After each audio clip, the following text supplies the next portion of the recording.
Bueno, hoy vamos a hablar del capítulo 12 del primer libro del Capital, que nos habla de la división del trabajo y la manufactura. En esta ocasión, bueno, pues tenemos un capítulo muy histórico, que se va a centrar también en aspectos relativamente, o que se refieren en cierto modo a la técnica del proceso capitalista de producción. Además, debemos tener en cuenta que la manufactura es realmente una fase de la división del trabajo y del capitalismo. La manufactura es resultado de una evolución de la cooperación que ya preexistía en otros modelos de producción.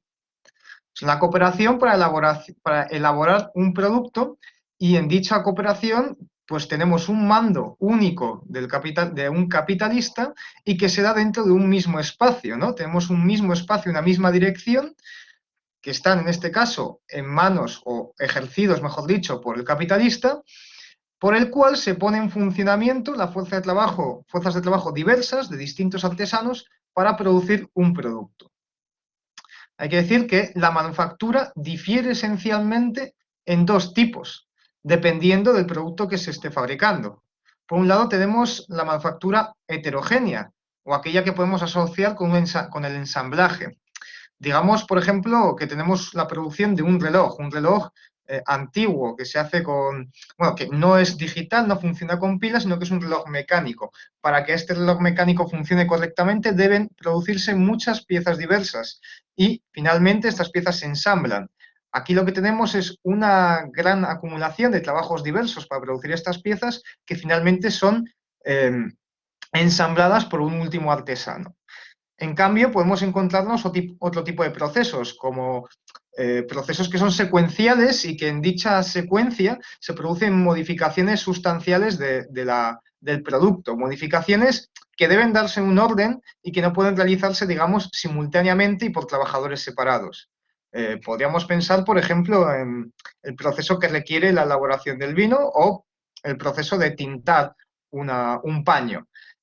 Nosotros, bueno, pues el paño, una vez ha sido hilado para ser tintado, debe, digamos, pasar por ese proceso que es orgánico y que modifica sustancialmente el objeto, de tal forma que no puede realizarse, digamos, de una forma separada, ¿no? Tiene que pasar por ese proceso. Por otro lado, esta es una fase que, como ya decía, es inicial del modelo de acumulación capitalista, y que se da de forma predominante entre los siglos XVI y XVII. Claro, a esta fase le sucede la gran industria, que será algo que se verá más adelante, ¿no?, en capítulos futuros de este mismo libro. ¿Cuál es el fundamento para que la manufactura ejerza este papel en el modelo de producción capitalista? Bueno, pues que la manufactura permite una mayor división del trabajo. Permite reducir la separación espacial y temporal de los distintos procesos laborales. Esto, como veremos, ahorra tiempo e incrementa la intensidad del trabajo. Por ejemplo, podríamos imaginar procesos en los cuales el producto debe pasar por un periodo de tiempo de reposo. Digamos que se le aplica a un mueble un barniz. Entonces, si a ese mueble que lo hemos barnizado debe estar un tiempo sin que podamos actuar sobre él, o por ejemplo, si lo hemos encolado también, de nuevo, debemos esperar a que la cola haga su efecto, ese tiempo se perdería. Si por otro lado debemos, por ejemplo, esperar a que nos traigan unas piezas de otro taller o a que otro artesano haga su parte del trabajo y la envíe a nuestro taller, también se pierde ahí tiempo. Lo que se busca con la manufactura, al, digamos, reunir diferentes trabajadores, o en este caso diferentes artesanos bajo un mismo techo, se busca que, por un lado, esa distancia espacial desaparezca, puesto que todos los oficios se realizan en un mismo lugar, y por otro lado, se busca también un mejor empleo del tiempo y los recursos, en el sentido de que en vez de producir, digamos, una cantidad, en vez de barnizar un mueble, se barnicen, digamos, 10 muebles, de tal forma que en el proceso que se barniza, en que comenzamos a barnizar el primero, y vamos barnizando los siguientes, pues llega un momento en el que uno ya está listo para que continúe la producción. Es decir, que en todo momento los trabajadores de las distintas fases de la cadena del proceso, vamos, de producción, tengan material con el que trabajar. Y bueno, como la manufactura es un producto intermedio entre la gran industria y la producción previa, la producción, digamos, feudal, eh, tenemos que su base, el punto de partida, es el trabajo artesanal. Esto va a suponer, en cierto modo, un conflicto, ¿no? Puesto que la manufactura lo que va a ir haciendo es erosionar el trabajo artesanal como tal, le va a arrebatar su autonomía y lo va a subordinar a los intereses del capitalista. Va a hacer del trabajo artesanal un trabajo que ya no es, eh, ¿cómo decirlo?, completo y comprensivo, sino que ahora es un trabajo parcial y que se realiza de forma unilateral. O dicho en unas palabras más sencillas, el trabajo artesanal deja de ser un trabajo que comprende muchas facetas diversas y se va a concentrar, va a ser unilateral en el sentido de que solo va a realizar una parte de todo el proceso de producción de esa mercancía. Tenemos que la manufactura supuso grandes consecuencias para la sociedad y para el modelo de producción, puesto que, como hemos visto, aprovecha mejor los recursos y el tiempo, se produce más en menos tiempo. La manufactura lo que realiza es, en última instancia, incrementar la plusvalía relativa, aumenta la intensidad y elimina los tiempos muertos. Todo el capital se consume de una forma más eficiente y más eficaz a la hora de producir esos productos, ¿no? Esas mercancías. Por otro lado, la manufactura subsume al trabajador y le da una mayor importancia a la necesidad de contabilizar el tiempo. Aquí pongo los números de las páginas en que esto se menciona en la edición del siglo XXI por si queréis comprobarlo. Pero, como ya digo, bueno, pues se hace mención a este proceso, que es un proceso histórico, ¿no? De nuevo, aquí lo que tenemos que tener en mente es que esto es un proceso gradual. Bueno, pues igualmente que se desarrolla el modelo de producción capitalista y se desarrolla la manufactura y la división del trabajo, también se desarrolla una forma de concebir el tiempo y cada vez más resulta importante contabilizar el tiempo y buscar las formas más eficientes de producir, las que requieren menor tiempo, es decir, aquellos métodos que reducen el tiempo de trabajo necesario al mínimo. Esto lo que vendría a significar es que se produce la productividad. Se desarrolla y se perfecciona la tarea del obrero parcial. Si antes un artesano debía desarrollar, digamos, 10 tareas para producir un zapato, en este caso se va a concentrar en una sola de ellas, por ejemplo, pegar la suela al resto del zapato. Esto lo que viene a significar es que para él el proceso de trabajo se ha simplificado enormemente y puede de esta forma conocer mejores métodos, perfeccionar sus herramientas y al mismo tiempo va a suponer que su tarea sea más continua y no pierda, digamos, tiempo en cambiar una tarea a otra. Se va a especializar concretamente en una única tarea. Así, la actividad del artesano, que como ya digo, podía componerse de 10, 15 o 500 procesos, se descompone aquí realizadas por un solo trabajador que va perdiendo de esa forma el carácter artesanal. Este es un tipo de cooperación que ya existía previamente, pero que la manufactura va a, como ya digo, dividir y diseccionar todavía más en pro siempre de la productividad.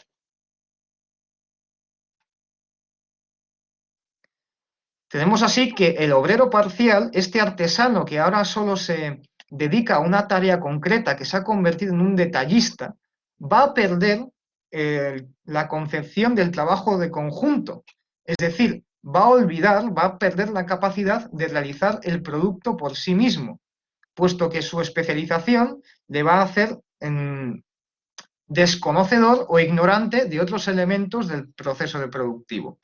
Y cuanto mayor sea la división del trabajo, esto se dará con mayor incidencia. ¿Cuál es el resultado de todo esto? Que se convierte en dependiente del capitalista. El artesano, previo, ¿no?, al proceso manufacturero, previo a entrar en el proceso de la manufactura, era un artesano que conocía perfectamente cuál era todo el proceso de producción de ese producto. Pero en la medida en que la manufactura se desarrolla, estos individuos van a perder este conocimiento. Y no solamente lo van a perder porque ya no es necesario para realizar el trabajo, sino que lo van a perder también porque van a cambiar los métodos de producción. Como ya digo, la evolución gradual de la división del trabajo y de la técnica, se van a crear instrumentos nuevos, se van a crear nuevos procesos, de tal forma que va a ser imposible devolver a las viejas formas de producción artesanal. De hecho, en el capítulo, Marx menciona varios lugares o citas en los que se habla de cómo el trabajo artesanal todavía pervive en su vieja forma. Pero, igualmente, y sobre todo con una nota que añade, creo que es Engels en una página, vemos cómo este trabajo artesanal que a priori parecía resistir a la manufactura, con el tiempo se ha visto sobrepasado. Es decir, eh, las dinámicas del materialismo histórico, en este caso, han dado un puntapié al trabajo artesanal completamente. Entonces, la evolución de los mercados, la competencia y la técnica hace que sea irreversible una vuelta al antiguo modelo de producción. El obrero queda así alienado. Una tarea sencilla y repetitiva atrofia su intelecto. En la medida en que el trabajo y el artesano, en que el artesano ha sido desposeído del conocimiento de su trabajo completo y ha sido desposeído de los medios que empleaba para realizarlo y que ahora le son dados en el taller por el capitalista, es decir, él ya no es propietario ni del producto de su trabajo, ni de los medios que emplea para producir ese producto, ¿no? Pues se vuelve en ese sentido muy dependiente del capitalista, pero además, como ya digo, pues va a perder esa capacidad de controlar el proceso productivo, de tal forma que se va a ver tan aislado en un solo proceso de trabajo que si por un lado resulta que vuelve el trabajo más intenso, también va a perjudicar y va a embrutecer, como se señala en varias ocasiones, al obrero. Esto resulta en un lado negativo, en tanto que se pierde, digamos, cierta capacidad intelectual por parte del mismo, pero también tiene el lado positivo de reducir, como veremos, los costes de educación para la fuerza de trabajo. En última instancia, la consecuencia de la manufactura es que los trabajadores se vean como accesorios al proceso de producción, que se les vea como maquinaria. Y otro elemento que va a ser clave en este proceso de manufactura y que nos vuelve a señalar el carácter gradual y temporal de la misma es que la maquinaria, es que va a introducir maquinaria esta manufactura, va a introducir talleres dedicados a la producción de medios de producción que en última instancia van a dar lugar a talleres que producen medios de producción que son máquinas y no meramente herramientas manuales. Esta introducción, digamos, tímida o paulatina de la maquinaria, lo que va a hacer va a ser espolear a los matemáticos de la época a que se lancen a investigaciones más prácticas en el sentido de que pueden relacionarse con innovaciones mecánicas. Como veíamos, la manufactura destruye el antiguo trabajo artesanal y le da una nueva forma que nos da lugar al obrero parcial, al obrero que ya no se dedica a elaborar todo el producto, sino que se ha especializado en una o unas pocas tareas individuales y muy específicas. Tareas individuales que por sí mismas no tienen sentido, puesto que realizarlas no da lugar a una mercancía. En cambio, cuando estas tareas individuales, que son diferentes entre sí, se ponen en común, el fruto de todo este trabajo es una mercancía. Es decir, el obrero parcial está conformado por muchos obreros, el obrero colectivo está conformado por muchos obreros parciales. El producto final está compuesto de trabajos diversos e independientes, pero que han sido subordinados a un mismo mando, al mando del capitalista. Es decir, solamente tiene sentido la tarea que desarrollan los obreros parciales cuando ésta colude, cuando ésta está puesta bajo un mismo mando y busca un mismo objetivo. Entonces, aquí lo que encontramos sería una estructura compuesta por por hombres, un organismo vivo compuesto por hombres cuyo objetivo es la obtención de trabajo enajenado, ¿no? De trabajo ajeno, mediante la producción de mercancías destinadas a una venta. Entonces tenemos, pues como ya decía, que estos artesanos han sido desposeídos de su autonomía, en tanto que ya no son dueños del producto de su trabajo, ni son conocedores del proceso de trabajo en su conjunto, y toman un papel unilateral frente al proceso completo de producción. Esto los vuelve virtuosos porque incrementa su productividad, porque les hace mejorar en tanto que se han especializado en una tarea concreta, pero al mismo tiempo hace que su papel en la producción sea unilateral. Es decir, que si no es visto en conjunto, carece de sentido. Por otro lado, el trabajo se va a volver más homogéneo, se va a regularizar y se va a conocer la intensidad y el tiempo de trabajo necesarios. Es decir, va a ser, como veíamos, bueno, o como veremos más adelante, perdón, va a ser más sencillo el consumo de esta fuerza de trabajo, va a ser más común cómo se consume, cómo se emplea el trabajo, se va a regularizar en el sentido de que se le va a poner unas normas y un orden que los va a imponer el capitalista y que van a estar subordinados a la dinámica del proceso de producción, y se va de nuevo a supervisar el tiempo y la intensidad necesarios para producir. ¿Por qué? Porque se quieren minimizar los consumos y los gastos innecesarios. Entonces, para esto lo que se va a buscar es el mejor empleo de los recursos, el mejor empleo del trabajo y también el mejor empleo del tiempo. Claro, el resultado de esto es que el trabajo, este trabajo que antes era un trabajo artesano y que ahora ha evolucionado y se ha convertido en un trabajo detallista, especializado, este trabajo se va a escindir en dos formas o en dos tendencias. Una, el trabajo intelectual, y otra, el trabajo manual, el trabajo calificado y el trabajo no calificado. No se refiere realmente, y por eso lo pongo entre comillas, a estrictamente intelectual o estrictamente manual. A lo que aquí se refiere es que el trabajo artesano, ahora disuelto y conformado en un obrero colectivo, va a crear innovaciones técnicas y al mismo tiempo se ha especializado y ha reducido la complejidad del proceso laboral. Por lo tanto, para aquellas tareas que son extremadamente sencillas y apenas requieren un nivel educativo o una formación previa, se crea esta categoría de obrero no calificado, categoría que antes no existía. Sabemos que en los gremios medievales teníamos a los artesanos de primer nivel y junto a ellos a grupos de jóvenes que actuaban como aprendices y cobraban un salario menor. Pues de aquí lo que se entiende es que el trabajo artesano requiere un nivel educativo alto y, digamos, esto reduce la disponibilidad de fuerza de trabajo. Por eso hay que formar aprendices. Esto con la manufactura no sucede, puesto que algunas de las, o sucede en menor medida, puesto que algunas de las tareas ya no requieren ese nivel formativo y pueden usar fuerza de trabajo que no deba pasar por ese periodo de aprendizaje. En ese sentido, va a ganar la figura del obrero colectivo, en tanto que va a disminuir el tiempo que requiere la formación de los trabajadores y, por lo tanto, va a disminuir el valor de esa fuerza de trabajo. La educación es un componente del valor y de la eficiencia de la fuerza de trabajo, siempre y cuando esa fuerza de trabajo sea consumida a ese nivel educativo. Por otro lado, también como avanzaba antes, este proceso manufacturero es innovador en el sentido de que va a introducir nuevas técnicas y nuevos procesos.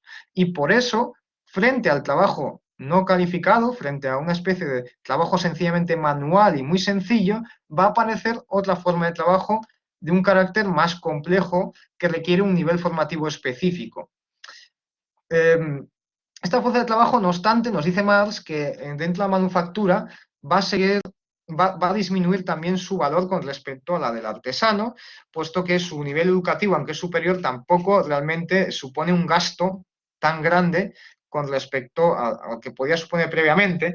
Y bueno, esta fuerza de trabajo que se opone al trabajo no calificado, pues va a ir haciéndose más compleja y más extensa. Si bien lo va a hacer en términos absolutos, pues va a evolucionar en menor medida que el trabajo no calificado. Así tendremos que surge una jerarquía de trabajos. Va a haber una necesidad de obreros calificados que van a tener un salario mayor y una necesidad de obreros no calificados que van a tener un salario inferior. Se dan aquí diferentes escalas salariales. Y se van creando fracturas, digamos, dentro de la fuerza laboral, fracturas que antes no existían en esa medida. Bien, Marx nos habla también de la división del trabajo, que es evidente que juega un papel fundamental, puesto que gracias a ella se puede incrementar la productividad. Gracias a la especialización y a la optimización del empleo de los diferentes recursos, se logra un mayor producto. Y de esta forma, bueno, pues se incrementa la productividad, ¿no? Si tenemos mayor valor de uso con un menor gasto o con el mismo gasto de fuerza de trabajo y de capital acumulado, bueno, pues tenemos que la productividad se incrementa. Y precisamente en esto consiste, o esta es la razón por la cual se emplea la manufactura. Ahora bien, nos dice Marx que divisiones del trabajo hay muchas. La división del trabajo de la manufactura es una concreta y específica de un proceso histórico, pero hay otro tipo de sociedades y hay otro tipo de enfoques. Por un lado, habla de que existen tres grandes géneros, aunque realmente aquí está citando a otro autor, que lo recogerían la agricultura, la industria y el comercio. El comercio es lo que hoy podríamos denominar servicios. De todas formas, podemos, a primera vista, viendo estos tres grandes géneros, reconocerlos a día de hoy en las cuentas nacionales y ver cómo se ha dado una inversión. Primero la agricultura era el predominante, después lo fue la industria y ahora, en el siglo XXI, por lo menos para los países desarrollados, son los servicios los que cobran un mayor peso en el producto social. De nuevo, lo que observamos es que el capitalismo, desde estos primeros pasos, ha evolucionado en gran medida, pero no realmente ha evolucionado su esencia. En todo caso, junto a estas tres grandes diferenciaciones del trabajo, bueno, pues existen otros tantos tipos y subespecies. Podemos hablar de la industria conservera, pues se puede hablar de la industria de medios de producción, de la industria del textil, es decir, se pueden establecer muchas divisiones diferentes. Pero al mismo tiempo existen otras formas de enfocarlo, puesto que estará, en cierto modo, un enfoque económico. Pero podemos también ver la división del trabajo en la sociedad o la división del trabajo dentro del taller, con una visión pues, más técnica, ¿no? y de organización del trabajo, o también, de nuevo, pues, la visión fuera del taller. La primera división del trabajo que se observa, y bueno, aquí en este capítulo, en cierto modo, se hace una exposición bastante rica del materialismo histórico, en la cual se nos habla que la primera división del trabajo, la más inmediata, la que se remonta a tiempos primitivos, tiene una base fisiológica y se refiere al sexo y a la edad. Podríamos imaginar que dependiendo del sexo y la edad, la comunidad te va a ubicar en una tarea específica diferente. Parece obvio que las mujeres en cierto estado de gestación o las personas de cierta edad van a estar más limitadas a la hora de realizar unas tareas específicas. De todas formas, para este tipo de análisis se puede leer eh, El origen de la familia, la propiedad privada y el Estado de Engels, que bueno, pues puede arrojar más luz sobre este tema, del que arroja este capítulo. Por otro lado, menciona también un elemento que resulta interesante, aunque no es exclusivo de este capítulo, y es que la diferencia geográfica de las distintas comunidades, por ejemplo, si una está en la costa o si otra comunidad cuenta con arcilla cerca, esto va a generar que intercambie sus excedentes. Las distintas tribus que en principio son por sí mismas autosuficientes van a crear excedentes de productos que son valores de uso para las otras comunidades, valores de uso que por sí mismas no pueden producir. Pues esto va a dar lugar a unos intercambios que evolucionarán hasta constituir mercados y precios y mercancías. Hay que decir que estos intercambios esporádicos como tal, de estos intercambios de excedentes, que se realizan de forma esporádica, pues no se pueden contemplar como mercancías en su sentido completo. Por otro lado, y de nuevo, ¿no? Pues no podemos obviar que la división del trabajo que da lugar a la manufactura implica que ya existía cierto desarrollo de las fuerzas productivas y de los mercados del intercambio mercantil. Es decir, la manufactura no aparece de la nada, la manufactura aparece en relaciones sociales y un desarrollo productivo preexistentes, lo cual, insisto, nos da pie a imaginar una división del trabajo alternativa a este tipo de división del trabajo y al capitalismo también. Se nos habla de una división regional del trabajo y se menciona, por ejemplo, las zonas laneras de Inglaterra en aquella época. Podríamos mencionar la división del trabajo en España, pues en relación a la geografía y en relación, en este sentido, a qué se cultiva en cada zona y qué tipo de productos son. O también podemos hablar de corredores industriales o de zonas para el asentamiento de industrias de servicios por sus grandes comunicaciones, que van a crear, digamos, polos o focos de concentración de ciertas ramas industriales. Esta división regional del trabajo, parece ser que es inevitable que se extienda al mercado internacional, porque es una división del trabajo en regiones que se da dentro de un mercado, el mercado nacional.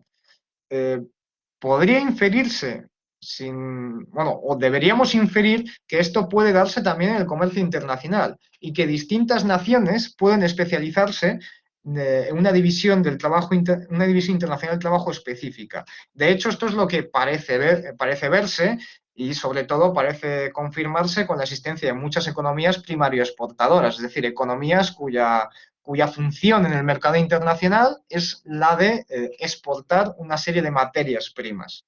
Entonces, en ese sentido, observamos una clara división regional de trabajo dentro del mercado internacional.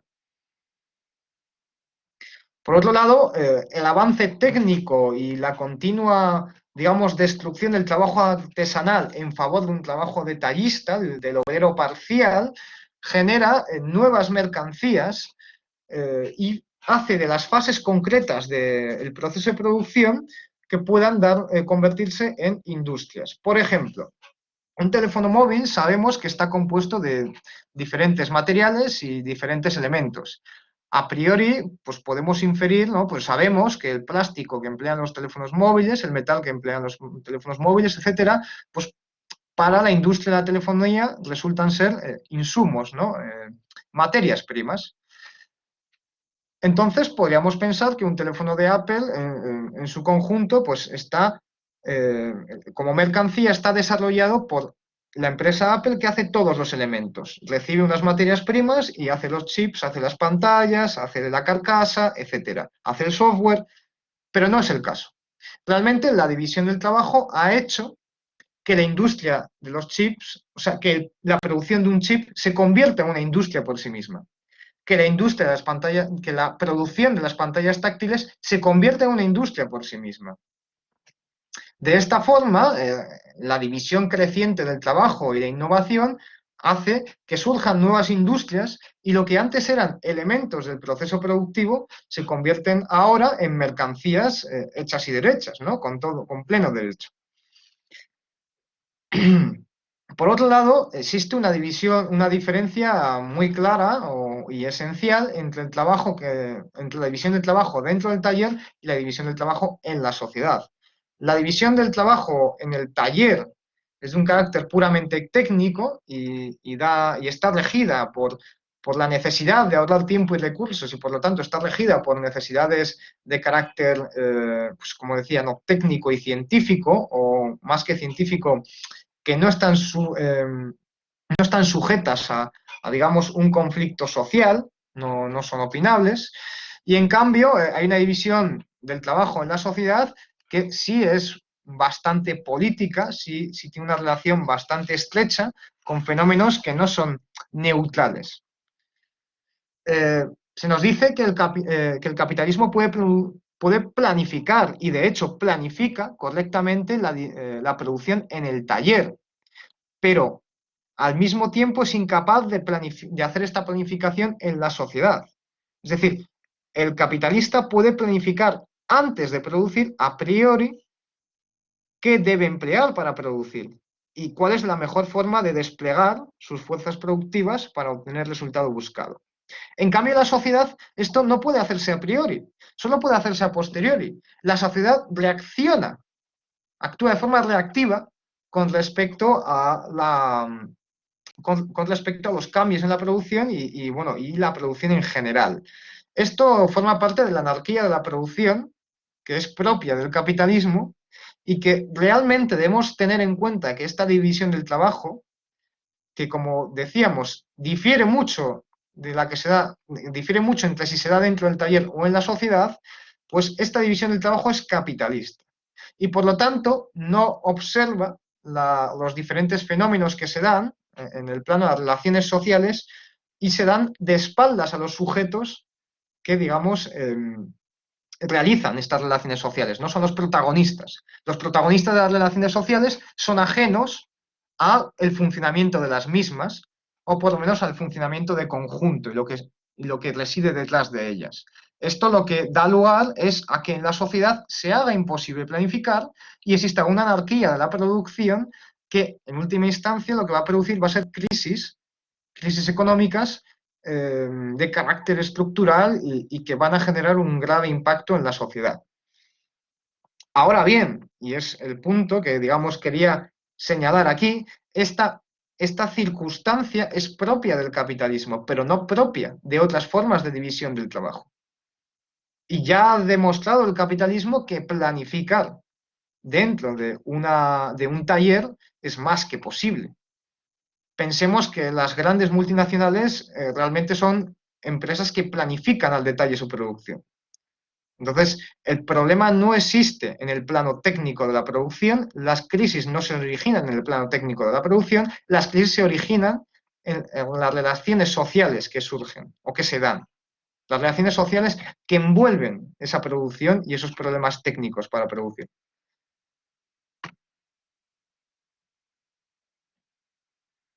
Entonces, como veíamos, la visión del trabajo y la cooperación van a depender del tipo de sociedad y se pone el ejemplo de una sociedad en la cual el trabajo es de carácter vitalicio, es de carácter hereditario, es decir, el trabajo está asociado y está estrechamente vinculado con un grupo social y con una persona. Se ponen diversos ejemplos, tal vez el más interesante pueda ser Egipto, por la influencia que tuvo Egipto en el pensamiento de los autores griegos, específicamente en Platón, aunque no solo, en tanto en cuanto era inspiración para una visión de una sociedad utópica en la cual cada individuo tuviese un papel asignado previamente y solo realizase esa tarea, ese tipo de trabajo, lo cual se argumenta es positivo para la productividad. Y esto es cierto, ¿no? Se dice que el trabajo de marinero, ¿no? De capitán de barco, no es un trabajo que se aprenda a la noche de la mañana y, de hecho, si no se tiene la formación apropiada, pues puede ser desastroso. Si uno está atendiendo a múltiples tareas diferentes al mismo tiempo, si conoce muchos trabajos o intenta realizar muchos trabajos, no será especialista en ninguno de esos trabajos. Por lo tanto, lo que se proponía, ¿no? en estas ideas es que el hecho de asignar de forma hereditaria un proceso laboral a una familia permitía que los integrantes de esta familia pues, fuesen más eficientes, perdón, más eficaces, eficientes en el proceso, en su trabajo, y que además, bueno, pues pudiesen acumular experiencia y transmitirla a sus descendientes. Entonces tenemos aquí que una división del social muy autoritaria en cuanto a cómo se asignan, digamos, los trabajos en la sociedad, da lugar también a una división del trabajo y a una innovación técnica específicas. Otros ejemplos de este tipo de sociedad son las castas en la India, en las cuales Marx habla y comenta cómo estas castas tienen ya en origen, ¿no? Tienen un esquema de sociedad y saben qué proporciones deben tener los distintos trabajos, cuántas personas deben realizar este trabajo o cuántas aquel trabajo, y conocen además perfectamente, o por la tradición y la herencia, conocen perfectamente los límites y las técnicas que deben emplear. Por ejemplo, si una aldea tiene 100 habitantes, pues tendrá un número concreto de barberos o de profesores. Si la aldea tiene 200 habitantes, pues este número cambia y tal vez se añada un poeta, es lo que comenta Marx. Entonces, lo que se nos está presentando aquí es que realmente existen muchas formas alternativas de organizar el trabajo y de tener una división social. Y al mismo tiempo se plantea que en la medida en que se restringe la autonomía dentro del taller, se libera, se hace más libre la división social del trabajo. En cambio, cuando la división social del trabajo es muy autoritaria, lo que se vuelve más libre es el trabajo en el mismo taller. Es decir, en tanto en cuanto, o por lo menos es lo que presenta Marx, la autonomía de la división del trabajo social se ve limitada por unas leyes, por ejemplo, las leyes gremiales que protegen a los gremios en las ciudades medievales, esto lo que repercute es una mayor libertad precisamente del artesano gremial. En el lado contrario tendríamos cómo la autoridad dentro del taller está concentrada y únicamente ejercida por el capitalista, y esto significa que la libertad dentro del taller para el trabajador es nula. En cambio, la libertad dentro de la sociedad es mucho mayor. Tenemos una anarquía de la producción, tenemos una supuesta libertad a la hora de buscar trabajo, que en efecto existe una libertad de encontrar trabajo, o de cualquier trabajo, pero también es cierto que existe poco trabajo, ¿no? Entonces, precisamente, bueno, pues tenemos cómo Marx plantea una contradicción entre estas dos formas de pensar la división del trabajo. Por otro lado, el consumo de los insumos, ¿no? De las materias primas, de las herramientas, de la maquinaria si la hubiere. Obviamente, si hablamos de manufactura no hay maquinaria, pero podríamos hablar del taller, de los carruajes, de los hornos para fundir el vidrio. Entonces, no tenemos maquinaria, pero hay otras formas de capital constante. Y además esto es válido también para el capitalismo de la gran industria. Entonces, tenemos que un proceso de producción específico va a requerir unas proporciones fijas y conocidas de capital variable y de capital constante. Es decir, va a requerir unas toneladas concretas de grano, unos molinos concretos y un número de trabajadores específico para obtener un producto. Esto lo que permite es, pues como lo que ya señalábamos anteriormente, una mejor planificación de la producción y también va a permitir, digamos, optimizar este proceso técnico, el proceso técnico, ¿no? El consumo de los recursos. Por otro lado, el capital constante, es decir, el trabajo acumulado, el trabajo muerto, puede modificar al capital variable, es decir, al trabajo vivo, al trabajo que se consume en la producción. Ya hemos visto cómo la división del trabajo que genera la manufactura modifica al capital variable en tanto que crea al obrero calificado y al obrero no calificado.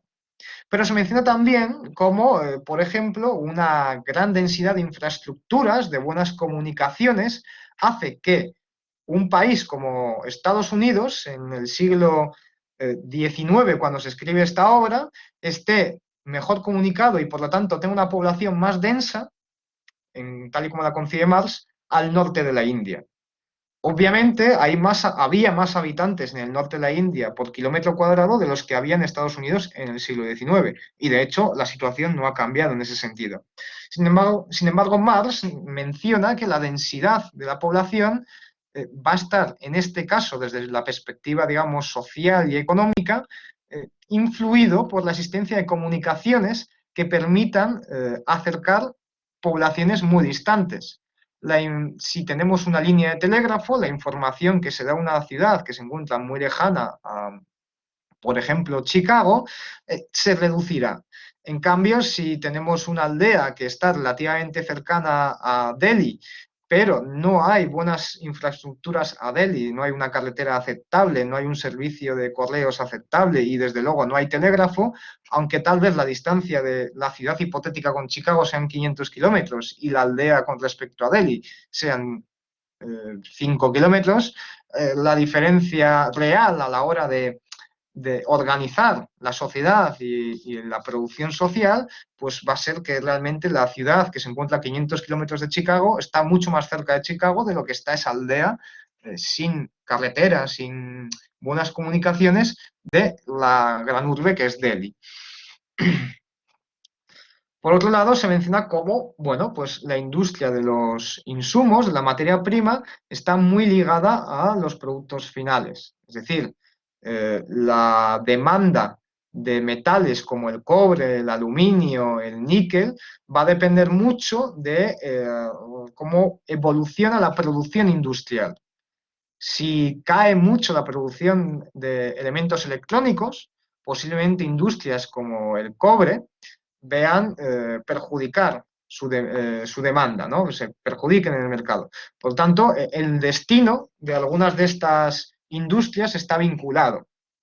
Y luego también se señala como, por ejemplo, el ejemplo de la industria petrolífera tal vez fuese el mejor, como la propia industria que produce un bien puede emplear ese mismo bien para su propio proceso y como aquí existe otra vinculación también, ¿no? Pues la industria petrolífera que para refinar el petróleo puede emplear o va a emplear energía que puede provenir precisamente del consumo de ese petróleo, ¿no? de su consumo en sentido de, ¿no? de consumo de quema, ¿no? de explosión, de que es consumido para generar energía. Bueno, ya llegando un poco hacia el final, tenemos que la manufactura es una fase, ¿no? Ya mencionada del capitalismo, pero se quiere incidir, o sobre todo hacia el final del capítulo, pero también quería incidir yo en esta idea de que la manufactura es propia del capitalismo. La manufactura no podía haber surgido sin dar lugar al capitalismo. ¿Por qué? Porque la manufactura presupone la existencia de un taller, presupone la existencia de alguien que es dueño de ese taller y que organiza el trabajo, que toma el trabajo de otras personas y lo subsume a su mando. Es decir, el trabajador antes podía decidir cómo gastar su fuerza de trabajo, qué producir, qué medios emplear, qué tiempos usar, pero aquí no es ese el caso. Que el trabajador,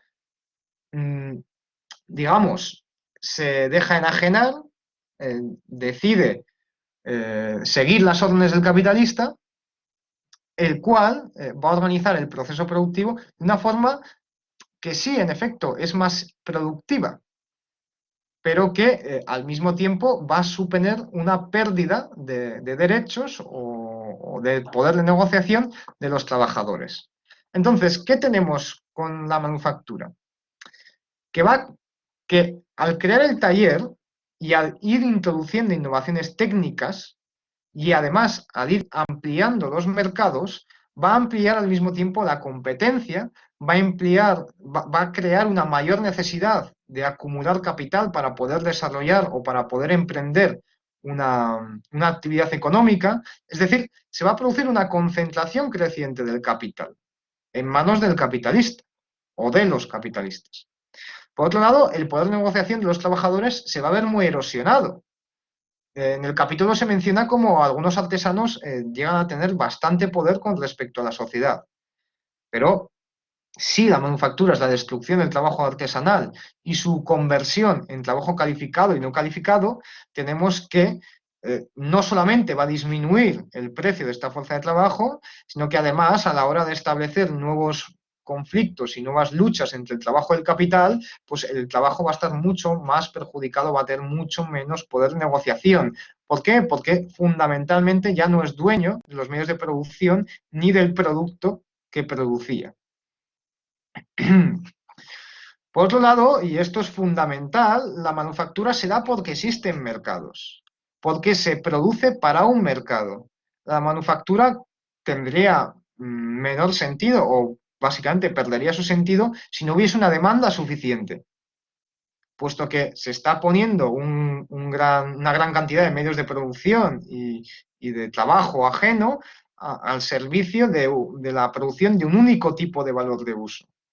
Entonces, si no hubiera un mercado para ese valor de uso, muchas mercancías no realizarían su valor y por lo tanto hubiera sido un desperdicio, ¿no? de inversión.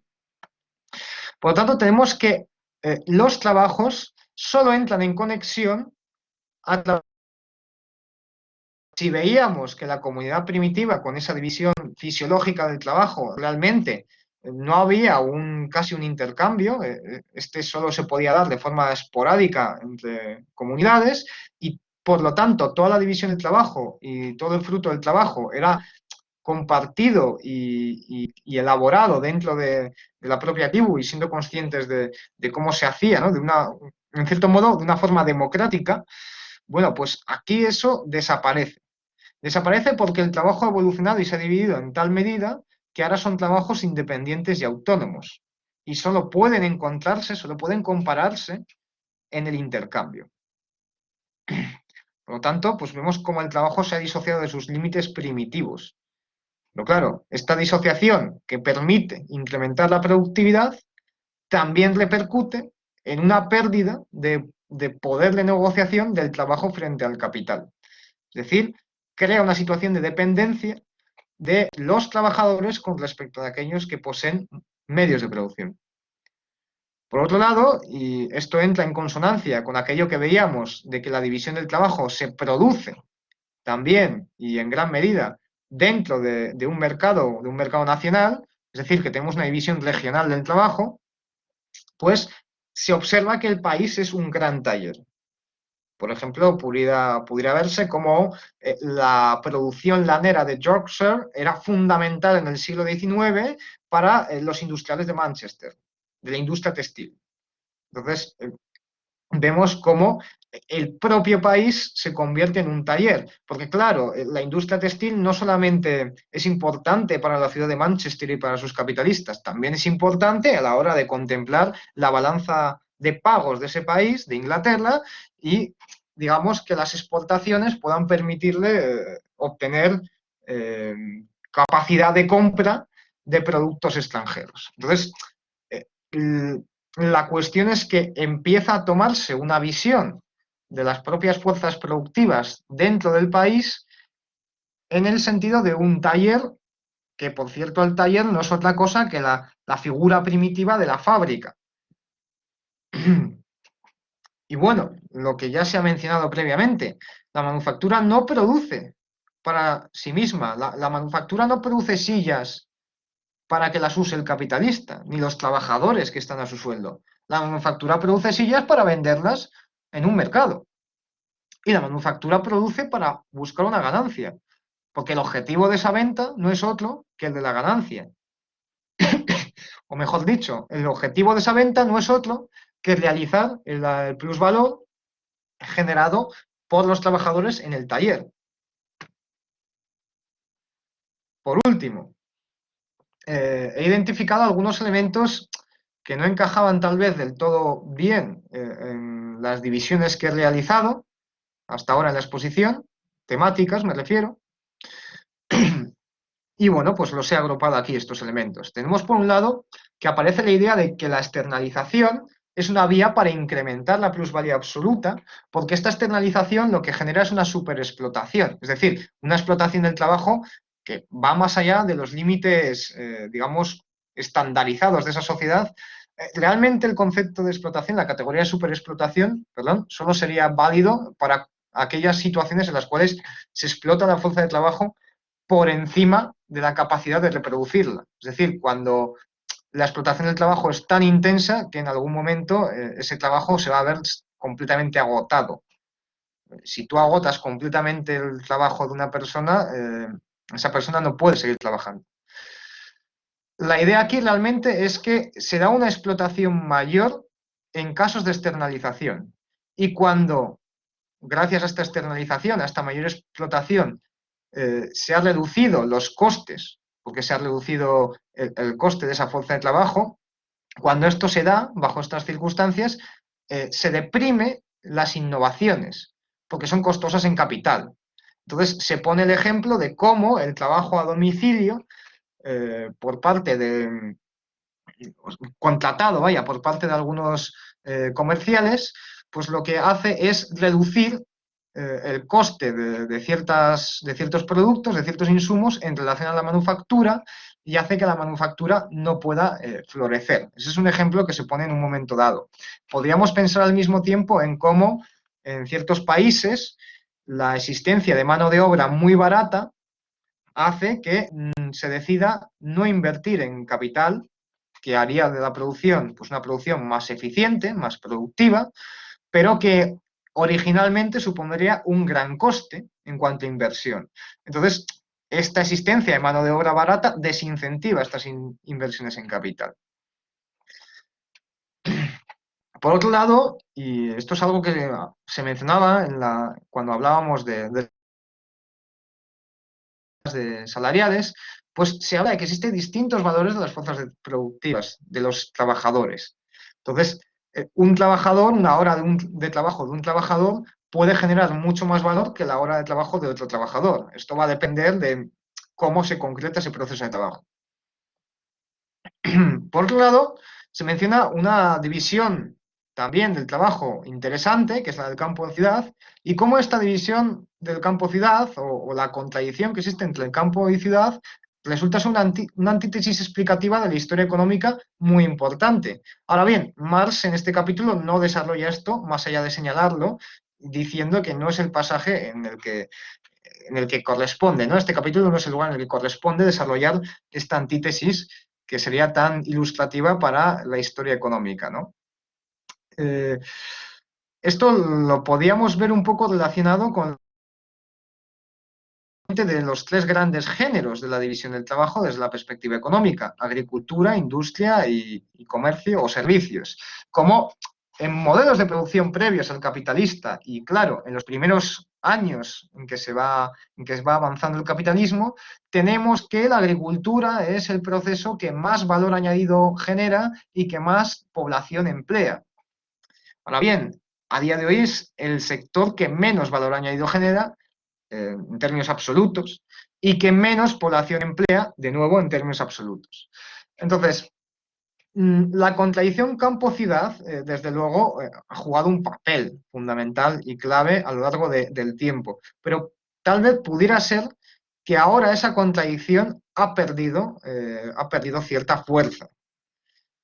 Sin embargo, bueno, pues podemos observar cómo ha habido vaivenes históricos en esta relación de campo-ciudad muy relevantes y que desde luego, en tanto en cuanto la sociedad dependía enormemente, enormemente de la agricultura y por lo tanto de la producción del campo, las ciudades se han visto dependientes en este sentido del campo y al mismo tiempo el campo ha llegado a verse en cierto modo dependiente de las ciudades porque éstas eran las que demandaban su producto, pero también porque era en ellas en las que se terminaba concentrando el poder económico y político, pero también allí donde se iban a dar los avances tecnológicos. Y por último, bueno, pues una mención a la competencia como una guerra de todos contra todos. Es decir, la idea de que la competencia entre los capitalistas es descarnada, aunque sean hermanos que se reparten las ganancias, pero que, bueno, la competencia es un conflicto muy intenso entre la clase capitalista, y aunque esta clase capitalista pueda ponerse de acuerdo para dominar y subsumir al trabajo, también tiene conflictos internos, por lo menos en lo que se refiere a lo económico. Y en este sentido, esta competencia como una guerra de todos contra todos impide, al menos en el largo plazo, impediría que estos capitalistas se pongan de acuerdo a la hora de establecer los intercambios, es decir, de establecer los precios, de controlar el mercado. El mercado sería de esta forma incontrolable por los capitalistas porque compiten en una guerra de todos contra todos. Bien, hasta aquí mi exposición. Si tenéis alguna duda o queréis señalar algo o debatir algo, pues adelante, porque no habría más presentación. Entonces, en ese sentido, de nuevo, si tenéis alguna duda, adelante. Ernesto, cuando quieras, Perdón, Ernesto. Perdón, Enrique, por favor, cuando quieras, bueno, plantea tu pregunta, tu matiz o lo que sea. Sí, me gustaría que se desarrollara un poquito más el asunto de eh, este, la crisis. O sea, eh, en otras lecturas, cuando hablamos de la crisis, hablamos de las crisis de sobreproducción. Entonces, no sé si ese es el factor fundamental para entender este aspecto que en cuanto a que es un fenómeno que se da este, ya no en la cuestión artesanal, sino en la propiamente la manufactura. O sea, este, deja de haber lo que se llama la cooperación simple, pero no acierto a ver todos los elementos del fenómeno de la crisis, ¿no? O sea, esto me lleva al asunto de la fuerza productiva y de en un momento dado me hace recordar el problema político en la Segunda Internacional respecto a la aristocracia obrera, sobre a no pensar en la crisis del capital, toda esa fuerte análisis que hace Lenin. No quiero que se hable de eso, sino más bien mi duda está en la pregunta siguiente, si es que no me he hecho muchas bolas. ¿Cómo se expresa la crisis? O sea, ¿en qué aspectos se expresa, no? Y segundo, la verdad no entiendo el concepto externalización. Es esto último que se ha tocado, que tiene como resultado el incremento, dice el esquema de la plusvalía absoluta. Entonces, esas serían mis dudas. No sé si la primera la pude explicar, si no lo vuelvo a intentar. Gracias. Bueno, en relación a la crisis, este no es un capítulo que hable de la crisis, ni en el que Marx exponga su teoría de la crisis. Por lo que yo he leído, Marx tiene una teoría de la crisis y sería la crisis de sobreproducción. Sí es cierto que esto es debatible. O sea, bueno, no me parece tan debatible, me parece existe un debate en torno a esto. Pero por lo que se ha podido leer en otro seminario de Sarrico, vaya, que organizamos, el de teorías de la plusvalía, ahí hemos podido ver cómo Marx identifica a la contradicción que existe entre, entre la producción en una esfera y la distribución en otra esfera, que se da esta distribución, bueno, pues bajo criterios que son de valor de cambio, ¿no? De búsqueda de plusvalía, etcétera, pues se genera una anarquía de la producción que lleva inequívocamente a crisis. Ahora bien, esto hay que concretarlo, porque esas crisis, cómo se expresan, pues eso depende de muchos factores y no existe, digamos, una única crisis.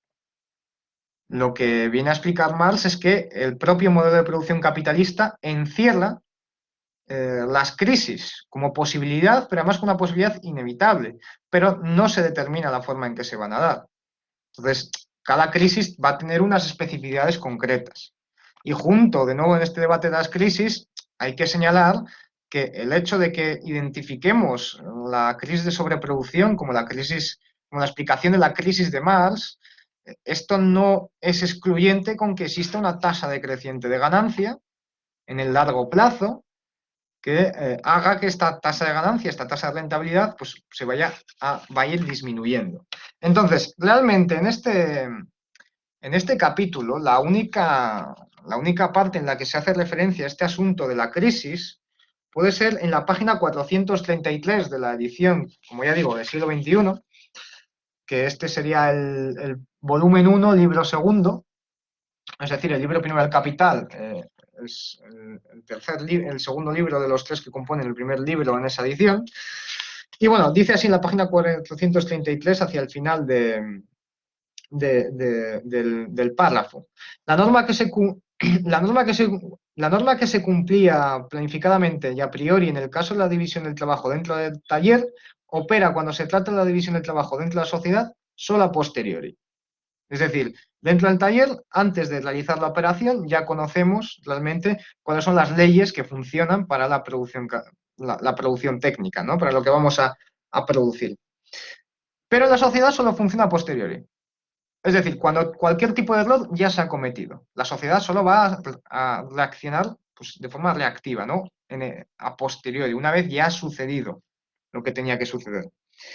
Entonces, continúo, bueno, retomo, ¿no? Cuando se trata de la división del trabajo dentro de la sociedad, solo es a posteriori como necesidad natural intrínseca, muda, que solo es perceptible en el cambio barométrico de los precios del mercado y que se impone violentamente a la desordenada arbitrariedad de los productores de mercancías. Es decir, aquí identificamos cómo los cambios en los precios de mercado se impone de forma violenta a la anarquía de la producción, al desorden arbitrario de los productores de mercancías. Sería, de nuevo, esa contradicción que existe entre las ansias de incrementar y de realizar una ganancia frente a las capacidades de consumo de una sociedad. Entonces, sería, digamos, lo poco que aquí se puede mencionar de la crisis. Y con respecto al... Espero haberte respondido, pero bueno, si quieres podemos seguir con esto, aunque no entrando en demasiado detalle de otros elementos, porque como ya digo, es algo en torno a lo que hay un debate y habría que, digamos, seguir leyendo y leer otros textos. En relación al concepto de externalización, bueno, en primer lugar decir que ese concepto no lo escribe aquí Marx, es decir, él no plantea esa idea con esa palabra, pero sí plantea la idea de externalizar, que no es otra idea, que no es otro concepto que el de coger un proceso productivo que podrías producirlo tú como capitalista y sacarlo de tu producción para que lo haga otra empresa. Antes hablaba de la división del trabajo que genera nuevas industrias con respecto a lo que antes eran sencillamente procesos concretos de la producción. Entonces mencionaba, por ejemplo, los chips, los transistores y demás que lleva un teléfono móvil. Estos elementos electrónicos, mencionaba, ya no los fabrica Apple.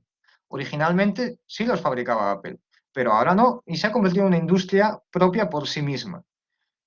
Apple, ¿qué ha hecho? Ha externalizado la producción de esos elementos electrónicos y ahora, en vez de producirlos ellos mismos, se los compra a otra empresa.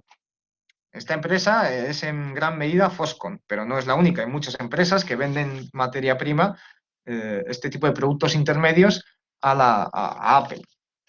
Entonces, lo que tendríamos es que el proceso de externalización, que es algo que se ha dado mucho, por cierto, en los últimos años en sectores ocupados por la producción pública, como puede ser la sanidad, consiste en que parte del proceso productivo que tú antes asumías lo haga otro agente. ¿Qué sucede en el ejemplo que pone Marx? Pues que nos dice, si lo encuentro concretamente, dice, la empresa manufacturera combinada solo es lucrativa aquí cuando se dan condiciones excepcionales, ya que la competencia entre los obreros que han de trabajar en sus domicilios es la máxima. Es decir, que aquellos trabajadores que no están en el taller, que no están en la manufactura, sino que trabajan desde casa, están trabajando en unas condiciones de competencia tan alta que es la máxima. Esto significa que están bajo unas condiciones de explotación muy altas, muy, muy altas. Entonces, continúa. Dice, han de trabajar en sus domicilios, perdón, voy a leer la parte anterior porque si no se pierde un poco el hilo. Como decía, ya que la competencia entre los obreros que han de trabajar en sus domicilios es la máxima, el fraccionamiento de la producción en masa de procesos heterogéneos deja poco lugar al empleo de medios de trabajo colectivos y el capitalista, en el caso de la fabricación dispersa, ahorra la inversión que demandan los edificios fabriles, etc. Es decir, gracias a este alto grado de competencia, el capitalista crea una red de producción dispersa por la cual parte del proceso de productivo se lo ahorra, él no invierte en hacerlo por sí mismo y se ahorra, por lo tanto, todos los gastos asociados a medios de producción. Él sencillamente compra el producto. Por ejemplo, la externalización se ha dado en España con la sanidad pública a la hora de externalizar servicios de catering o servicios de limpieza. Obviamente, la crítica que aquí se hace es que en estos casos eran servicios que producía el sector público y que, por lo tanto, no tenían un margen de ganancia, pero a los cuales ahora sí se les ha añadido ese margen de ganancia y ese margen de ganancia se ha buscado lograr a costa de reducir la calidad del servicio o de explotar más a los trabajadores, cuando no ambas cosas.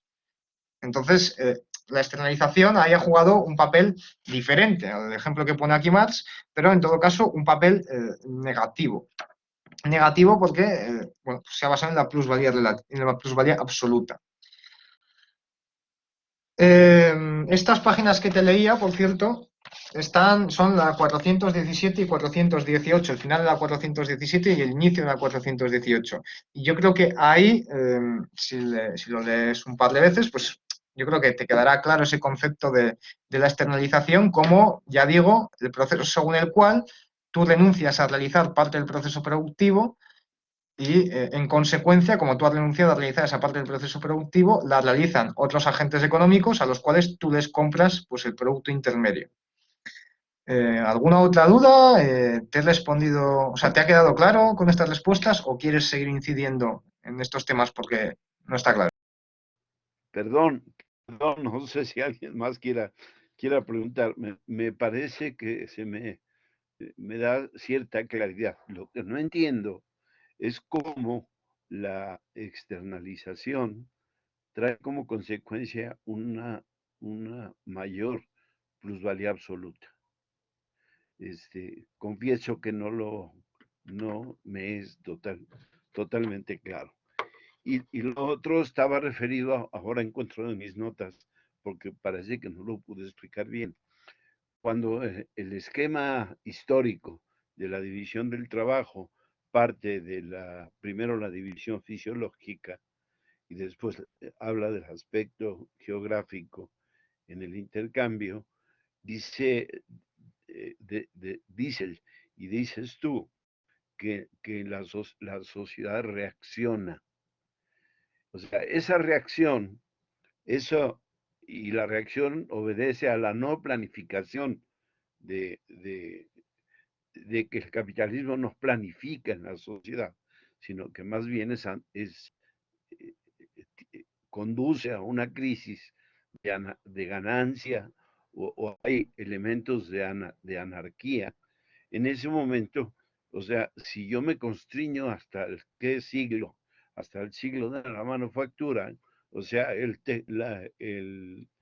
trabajo, este capítulo inicia diciendo que es de mediados del 16 al último tercio del 18. Y entonces, digo, ya hay en el siglo XVI y hasta el 18 ya existe la, la, la, no sé si decir la crisis de sobreproducción o simplemente los efectos de la no planificación. No sé si explico con esto que trato de explicar ahora. Gracias. Lógicamente, la crisis aparece en tanto en cuanto el capitalismo domina, ¿no? Predomina. Entonces, claro, en los siglos en los que la manufactura empieza a predominar, esta serie de fenómenos pueden ir apareciendo y van a aparecer, pero no van a aparecer en la extensión en que se los va a conocer en la gran industria. Pensemos que, aun cuando la manufactura predomine, sus implicaciones en la sociedad todavía van a ser relativamente limitadas. Pero claro, y de hecho es lo que se va exponiendo en el capítulo, cómo poco a poco esta manufactura va a desplazar completamente al trabajo artesano. y si no lo hace la manufactura, lo va a hacer la gran industria. Entonces, este concepto, que por cierto, insisto, lo que dice Marx en el texto es la sociedad reacciona a posteriori. O sea, no puede planificar a posteriori. ¿Qué significa que puede planificar a posteriori o que reacciona a posteriori?